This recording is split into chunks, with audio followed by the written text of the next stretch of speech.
What's up, everyone? Welcome back to another episode of the It's Just Work podcast, hosted by yours truly, Chuck Clemens, and my brother, Stephen Hurley. Steve, what's up, bro? It's going good. Another week in the books. Excited for our guest today, someone who you know very well. But yeah, I'm definitely pumped to hear what he's got to say. Yeah, we're back with another guest on the pod, but another guest. Got my bro, PJ James, out of Delaware State, from Bridgeport or Stratford, Connecticut. My boy, PJ, what's going on, bro? What's good? What's good? Happy to be here, How man. you- Yes, sir, bro. Happy to have you on, bro. Like we were just talking about before, you have a different type of journey, different type of story. So we're super excited Yeah, to hop on, just chop it up with you, hear your words of wisdom, what you got for the kids, stuff like that. But let's get right yeah, into it, man. Obviously, basketball's been part of your life since you were a kid. I remember you and Sean were on AAU team with my dad, and you guys were like 5 years old, just running up and down the court, stuff yeah, like that. But how, how'd you get into basketball? Like, who put the ball in your hands? And just talk about your journey early on with this basketball stuff. yeah. My dad put the ball in my hands first because he played college level, Division I level. He played with Charlotte down in North Carolina, and then he went overseas, played pro, played a little in the NBA, G League or D League, I guess that's when it was called that. Yeah, so then he played a little bit there. So he basically put the ball in my hands at a young age. And then obviously, moving up, to the middle school scene, what was like Yeah. your middle school, I guess, school team, AAU? What was that like for you? Were you playing high level basketball? Was it something like you were just kind of getting into? But what was your kind of, I guess, outlook on that? My first travel, I guess you call it AAU team, was actually with your dad, DC, Coach DC. And it was I Hmm. can't Hmm. remember if it was Connecticut Elite or PhD he was under. I can't remember which one we started with, but it was I that think, team. yeah, I think early on it was CT Elite. Yeah, I think it was CT Elite. Yeah. Right? He started like Hmm. my fundamentals for real. That was like my first travel team. Like he taught me like shell Hmm. drill, like reverse pivots, 1-2 dribble pull ups, stuff like that. So that was like Hmm. my real Oh, first that's sick. travel team. But then like I want to say like Hmm. sixth grade or seventh grade, my dad had took me to New York to play with New York Lightning. That's when it like kind of got my journey kind of got like real because I was new to like Hmm. playing big time AAU against all the good middle schoolers. So it was kind of rough for me at first. I was turning the ball over. Teams was pressing all Hmm. game. I wasn't doing well, but I feel like that, like playing there at an early age, like shaped me now. Right. Yeah, Right, right. And obviously, you see a lot of people, especially in Connecticut, you know what I'm saying? Obviously, the competition isn't always the best at times, and you have to see players go to different states and like New York, Mass, and kind of get their a little bit better. What would you say? Obviously, you kind of just highlighted just then, but do you think you would be the same player that you are now if you didn't take that like route of like going to New York and trying to, playing against bigger, stronger, and more athletic players? no, I don't think I'll be the same players. Just on the fact of like when I went to play in New York, cause no like travel AAU team around CT back then was like going to like the top AAU tournaments and playing against like the best players. So when I went to New York, that introduced me to like, okay, it's like a different level outside of Connecticut Hmm. and like around Right. the country. Like it Just showed me yeah. early that it's like I have more work to do than just Connecticut. Hmm. Yeah, and I think, like I kind of said, you gotta just gotta see a different type of basketball. You know what I'm saying? Like you gotta Yeah, open up your eyes and know, like, don't be so boxed into what CT basketball is. But yeah, no, that's pretty good insight. Moving on to the high school ranks, like we kind of said before, you don't have a conventional basketball journey. yeah, Never really went to a public school in high school where people around could really see how good you were. You went yeah. to a new, I guess, program Hmm. that started your freshman year called Bridgeport Prep, Yeah, coached by Greg Thomas. And he's built that. We were talking about. He's built that program to like just the next level. They're, yeah, being AAA teams playing all around. so they built it up. But when you started playing, I guess a lot of people in the area were kind of shocked and didn't really know what it was about. So Yeah, it was a little bit, I guess struggles early on, but kind of made the way um, to where it is now. But what was your process of like taking a chance and going to Bridgeport Prep? yeah, How was that experience just from your first year all the way through your senior year? yeah. So actually, like when I graduated 8th grade, like I did not know what school I was going to. Right? Like I didn't have no idea what high school I was going to. So then my dad, he just told me like we gonna make our own program. It's gonna call Bridgeport Prep, and we gonna play like all these tough prep schools. So I'm like, I'm just going with it. Like I don't really know much. I'm just like, all right, let's do it, right? So actually, like the first couple weeks of my freshman year, I had went to Stratford High because I didn't get accepted into the school yet. So like the first 2 3 weeks, I went to Oh, Stratford really? High before I got into there. But then when I Yeah. first got there, like the first couple games was like hard. Like everybody was bigger, stronger, faster than me. Like it was hard. But then I adjusted. Like in the second half of the season, that's when I started playing well. And then yeah, it just every year from then, for my freshman year, it just grew. Like we started getting better players, and then by my last year, we was like one of the best in the best prep schools in the country. I think we was like 30-9 or something. And oh damn, Oh yeah. wow. But you guys Yeah, were playing crazy amount of games. It was yeah, crazy. Like it was multiple games. What was I guess yeah, talk a little bit more in depth about just the prep school scene. Um, Obviously you guys were playing a lot of AAA schools where kind of going back to the New York thing where just so much height, yeah, athleticism, talent, and you just being a smaller guard, especially at such a young age where you were given the keys. I bet you were, had some struggles early on where it's yeah. like, these guys are just, just big, I guess. I guess that's another thing in terms of development. Well, how did you see your game kind of enhanced from your freshman year all the way through your senior year? Um, it was definitely like I got used to like a fast paced game. Like prep school was more like college pace. So I kind of got Hmm. used to playing at that speed of the game. And then me being smaller and not as athletic or the fastest, I kind of use like pace and like my body well to like pick my spots. And my jump shot got better from when I was a freshman all the way up. Like I just worked on my jump shot, worked on my jump shot. Hmm. That basically opened my game up more for when I got to my last year at Bridgeport Prep. And before we get into like the AU scene and stuff like that, just one thing more on the prep school Hmm. stuff. It's a little bit different than public school, how you kind of just mentioned before. Yeah, But what would you say you kind of learned maybe like off the court from just being in that prep school lifestyle? yeah, it's different. Like I'm not in a classroom with all these kids. Like I'm not in a normal high school setting. For real, for real. I'm like Hmm. mostly focused on basketball. Like I'm getting up before school, shooting, practice right after school, then shooting right after practice, and then prep school. You got like games back to back days. You on the road, so sometimes you leaving school early. Like it's different. It's different from going to a public school. You got more time to focus on basketball than schoolwork.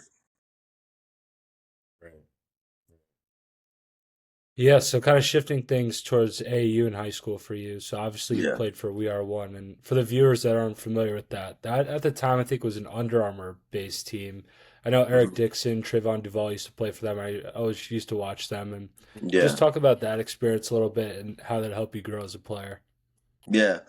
So it was the spring of 2022, I believe, and I was supposed to play 16U. So I went down there. I was working out with the 16U guys. I was going to play with the 16U, right?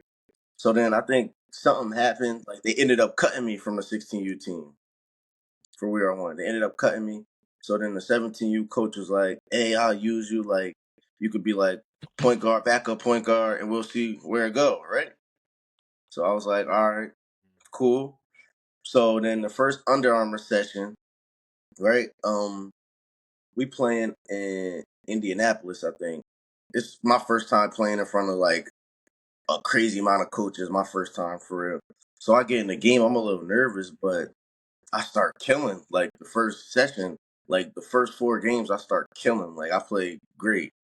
So then one of the guards that was ahead of me, he was like an unsigned senior, so he had committed.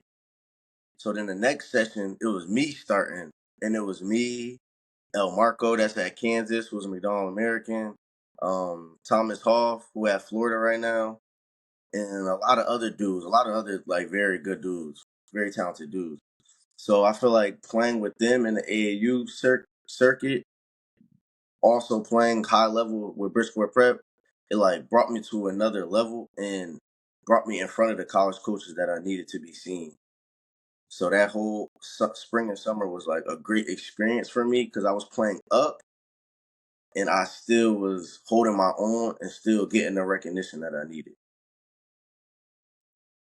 Would you say there was, playing for Bridgeport Prep, obviously versus better comp, and then we are one? Was there like an adjustment you had to make personally for a few games or a few sessions per se, or were you just right out the gate ready to go? No, I was Bridgeport Prep preparing me for the Under Armour session or any AAU circuit I would have played on. I feel like I was ready. Yeah.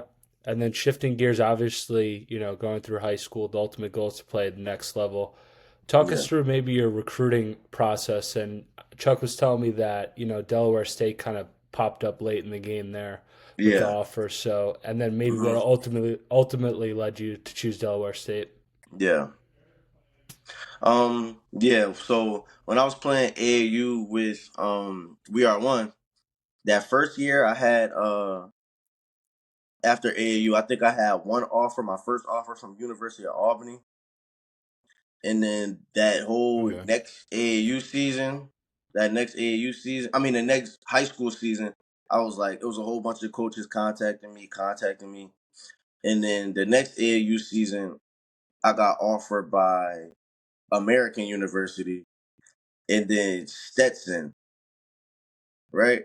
So then I did a post grad year.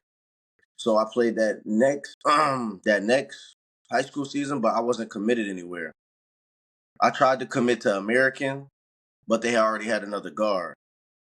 So then I was like out to dry. I ain't have no other, right? So I go through the whole high school season. I'm still looking, still looking. I'm playing well still, right? So it gets like end of the season, like April. I still have nowhere to go, right?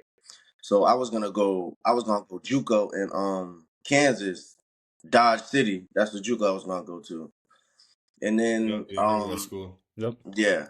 And then I guess my AAU coaches contacted Delaware State and said I was still available. And then they called me and then they invited me to a workout and a visit. So I guess I did my workout and on the visit they had offered me. And now at that point it was like middle of June. So I just took it because Mhm. that was my last option unless I was gonna go to JUCO. So I just took it and just bet it on Mhm. myself and just went. Committed right there in his Yeah. office. Don't mean to interrupt real quick, Steve. Why do Absolutely. you like? Why do you think? Obviously, you were killing with Bridgeport Prep. You're killing with We Are One, and you're just a Yeah. skilled player in general. Why do you think? Maybe you might have been a little bit under recruited, or your recruitment, or why was your recruitment process the way it was? You think? Yeah. I think mainly it was because I didn't look the part. That get what I'm saying? Like I'm not the Mhm. tallest, I'm not the Yeah. fastest. You know what I'm saying? And the transfer portal was crazy then at that point in time. And Hmm. yeah, I just feel like coaches was overlooking me, which happens because I don't look the part. I'm not the fastest, not the tallest, not athletic. So they probably looked over me, Hmm. and that's probably why. Yeah. Yeah. I think you see that all the time, especially with smaller guards too.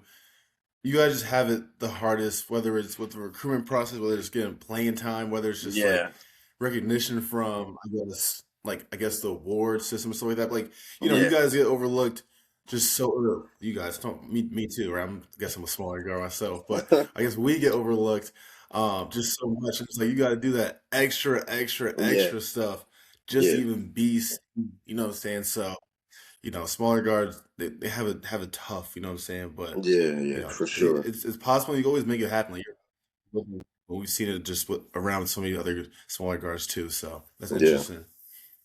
Yeah, and then kind of going into your freshman year at Delaware State, Hmm. you weren't playing as much, but then, halfway or later, later on in the year, you ended up starting and then making the all rookie team. Most Yeah. guys, I feel like in that situation, when they're given that opportunity, they're not ready. So what made Hmm. you kind of, stay locked in, even though when maybe you weren't getting minutes early on? Yeah. Yeah. My freshman year was crazy. Like, I felt like I should have been playing, but like I was young and I had honestly, like being realistic with myself now, looking back at it, like I had a lot of good guards ahead of me, older good guards ahead of me, like Mhm. averaging like 16 and 18. Like Hmm. I had a lot of good guards ahead of me. And they taught me like to stay ready. Like Martez, he taught me like stay ready, bro. They gotta play you soon. Like just stay ready. So that whole year, I was like mentally, I was up and down. Like I know I could help the team last year, but I was just young. Like I was a freshman, so I had to wait my turn. So I would just stay in the gym, Mhm. had to keep a good mindset going into every practice. Like I think my dad told me like just go into every practice like those are your games. Like just go into the practice like those are your Mhm. games. Like play the practice how you will play in the game. Yep. So like I think like Mhm. halfway through January, um that's when I started. No, I had a good game, a conference game for South Carolina State. I think I had like 16 and like 5 assists or 5 rebounds, one of those. And then I still wasn't playing after that, but like I could see it. Like I just kept working. Like every night I was in the gym. Like it doesn't matter how I felt. Like I had to be in the gym shooting. After practice, I'll be shooting. And then I want to say like February, middle of February, and until the end of the year, I was playing like 20 minutes a game. I started a game, and I was playing real well, like handling pressure as a freshman, like making open shots, getting my guys Mhm. involved, and essentially that's what made me get the all rookie team in my conference. What do you think? One second. What do you think the biggest adjustment was coming into college as a freshman? I guess maybe Yeah, on the court, and then you can talk about also off the court. What were like just the yeah, biggest things you had to kind of adjust to, you'd say? yeah.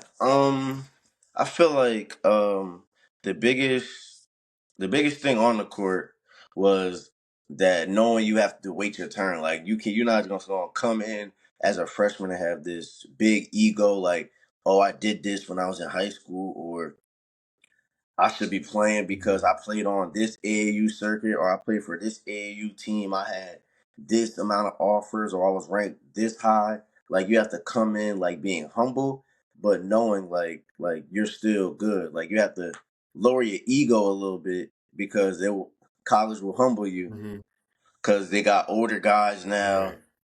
people that's been around college Mhm. game for years and you just coming in as a freshman, you don't really know much, but you just gotta take in Mhm. all the information and just keep a good mindset, bro. Because not every situation is gonna be good at first. You just gotta keep a good Mhm. mindset and keep Mhm. working. And off the court, like the school and the school life, if you staying focused on what you're there for, I think you'll be cool. And like just stay focused on your schoolwork and just yeah, your schoolwork and basketball, you'll be good. Yeah. Yeah, and then kind of going into so far this year, given you guys are pretty much halfway through the year, Yeah, how's the season going so far? I know you told us, a little struggles right now, but where do you think your yeah, team could kind of make the biggest improvement going into maybe the conference tournament? yeah, yeah. We're struggling right now, but I feel like our team, we're gonna make a run. Like I feel like we're gonna make a run. It's just we gotta get the ball rolling, and then we gonna go on a run. Um, I feel like I feel like right now we just struggling to score. We're struggling to score the ball and rebound the ball, but but we lost four conference games and three of them, one by 2 points, the other one by 2 points, one by 1 point. So we right there. It's just a matter of like finishing games and you know getting everybody together and staying confident. Yeah. And then I just kind of have one more kind of question for the conference you play in, maybe for the Yeah. viewers that aren't as familiar with it. What would you say is kind of the, underrated, more difficult aspect specifically of playing in your conference versus, every single team? Hmm. I feel like the conference I'm in, the MEAC, everybody is physical. Like everybody's physical. It's not gonna be a lot of blowouts in our league. It's gonna be very grinded out games. It's gonna come down to defense, rebounding, the team who take care of the ball more. That's the type of league this is, like a real grinded out league. Like you're gonna have to win. You're gonna have to fight for every win.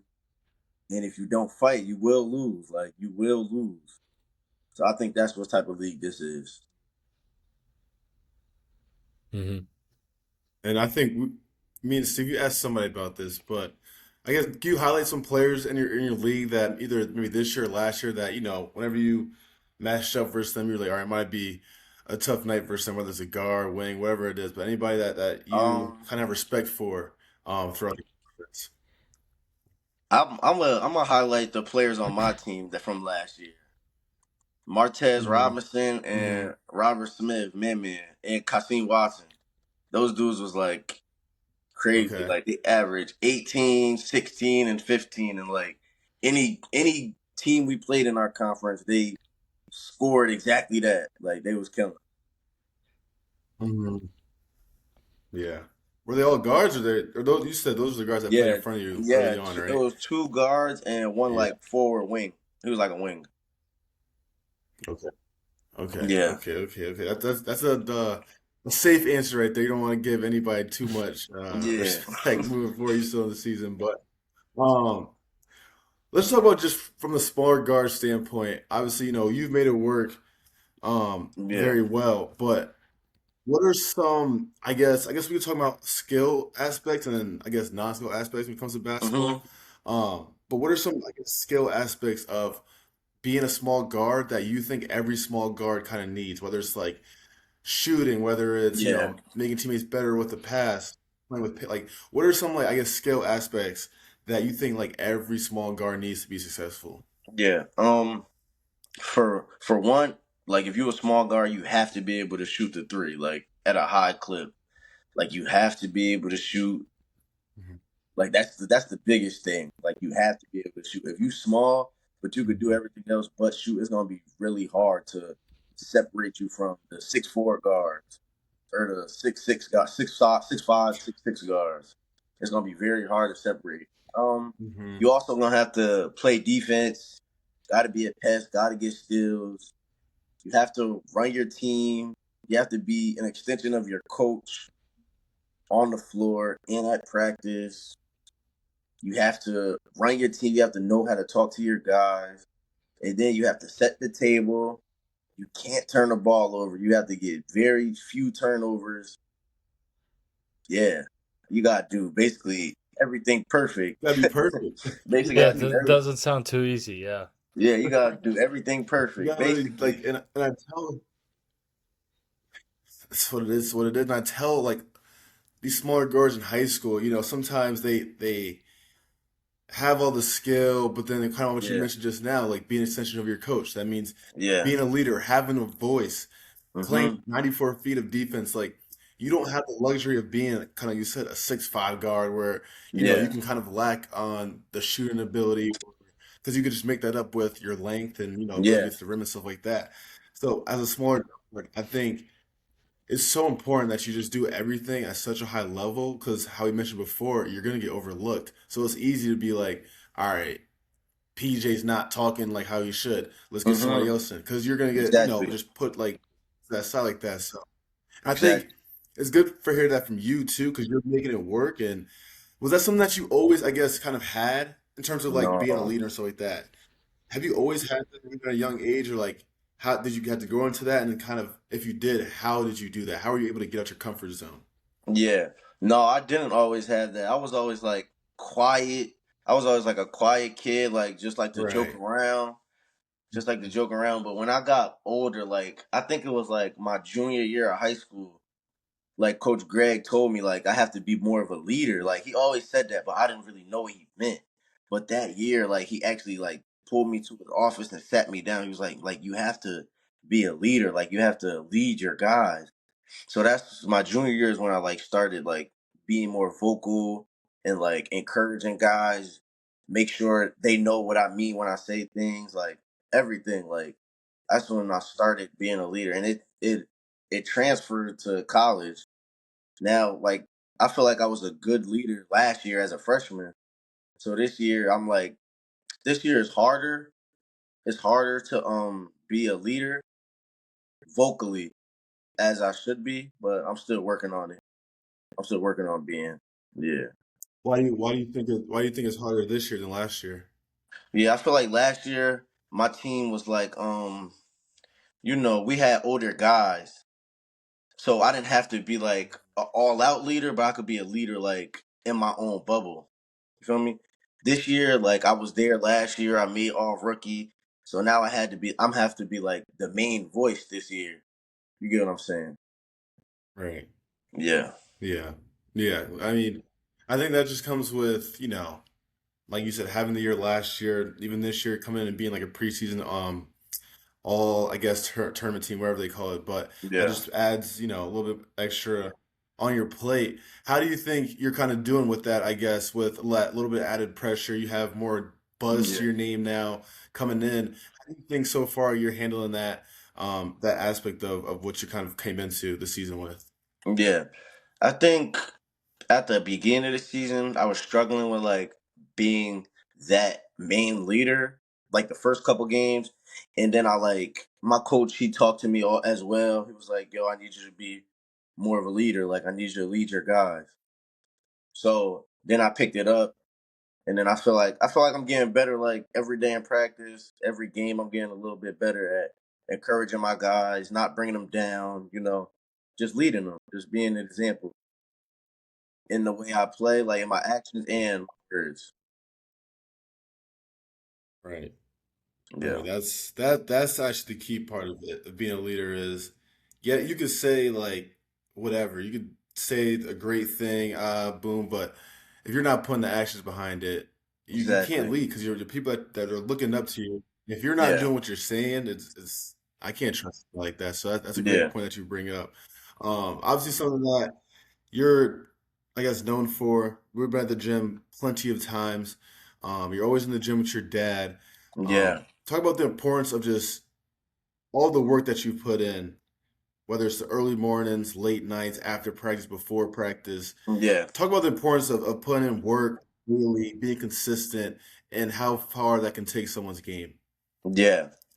So ever since I was like a freshman and I first got to Bridgeport Prep, like my dad, like he pushed me like super hard. Like he'll wake me up early mornings, like 6 a.m. before school, get in the gym. I didn't want to do it. I hated it. I hated waking up early, but he made me. He made me shoot after practice. He made me do the extra running to get in shape. He made me do all the things. And Hmm. now it's like, okay, I see why you did this. So even now, like Right.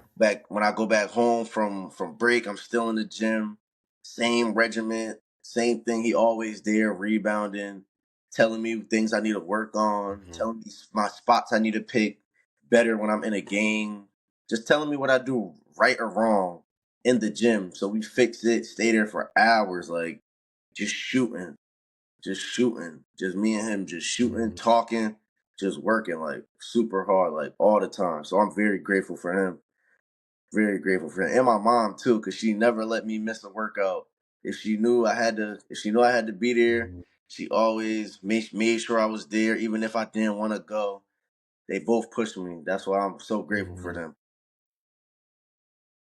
Yeah. Yeah. It's like I said, your dad, you and your dad are always in the gym. Obviously, me and my dad pull up. You guys are always there. So, just talk about, and you kind of highlighted it so far, but just talk about the importance of having that support system of your dad Yeah, being there with you, helping you out, even your mom doing that kind of stuff.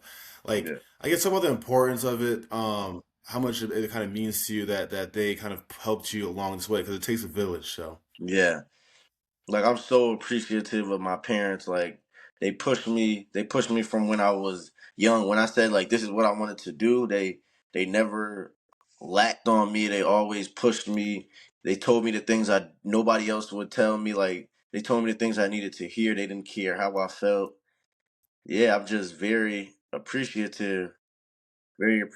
My dad used staying there late nights, early mornings, even, and then he had to go to work, and then he had to come back for practice with Bridgeport Prep, and then shoot after mhm, that, and then juggling around mhm. with my sister as well. Yeah, Like it's a lot, so I'm very yeah, appreciative. yeah. No, it's huge. I think, your parents, Steve's parents, my parents, I think as we're getting older, I feel like we're all probably just seeing how much they've done Yeah, for us, like growing up. Like you don't see all that stuff when we're like in middle school and high school. And yeah, like I kind of said before, it takes a village to kind of, you're not going to do what you're doing by yourself, whether it's like in hmm, basketball and life and stuff like that. So it's huge to have, a solid support system. You have like the best solid support system behind you too. So, yeah, it all comes full circle. If you could, I guess, talk to your younger self as a freshman in high school, yeah. um, what would you tell yourself? What would you tell yourself being at Bridgeport Prep? Any advice that you have for your younger self? Yeah, if I was to talk to my freshman year me in high school, I'd probably just tell him like be confident. Like you put in a lot of work, just be confident in what you put in, and all the work is gonna pay off. I'll tell him to get in better shape. Yeah, I'll tell him to Yeah. get in better shape. Yeah. So I mean, I guess people always like get in shape, get in shape, and Yeah, you were obviously working a lot with your dad and stuff like that. But just how important is it to be in shape? You know what I'm saying? If you're playing these yeah, high level games, um, it's super important. So talk about a little bit about the importance of being in shape. yeah. So actually, last year, like I was probably the biggest I've ever been. Like I was like 200 pounds last year. So this summer, Oh, really? like I took it like very seriously. Like I lost 25 pounds. Like I'm 180 right now. So Okay. that Wow. and I'm playing like 34 minutes a game right now. So like the games take a Damn. toll, and then the practices, like all the stuff on your body. So if I wasn't in the shape I'm in now, like my body would have been breaking down. Like my knees would have been killing me. Mhm. Everything wouldn't have been going my way. My play would be inconsistent. It would be up and then down. So I feel like if when you in Mhm. shape, you at your like top of your game, like the top. So yeah, All right. Yeah. And if you're playing, like you said, 34 minutes a game, for yeah, one, if you're not in shape, you're not getting that many minutes just Yeah. from the jump. You know what I'm saying? There's no way your coach could play you for that long. But yeah, also too, and my dad, he always would tell me this too. He was like, if you're in shape, right, everyone's gonna get tired. But if you can and Coach Gilbert always says this too, Steve, if you can just last longer than your matchup or than the opponent, you're yeah, probably gonna end up being on top. Just because they're gonna break down. Um, and then that's gonna, affect their mental state too. So people just play worse when they are tired too. So I think yeah, it's for super sure. important that players that players just stay in shape as much as they can. Just for our last question, um, like you said, the season's not going as probably what you thought it was so far. Hmm. Are there any adjustments that you guys think you should make, you as a player, as a team, to kind of, turn it Okay. around a little bit? Or like what are you looking forward to, I guess, for the second half of the season? Yeah. So me personally, like what I have to do better to help us a little bit, I feel like I have to defensive rebound better.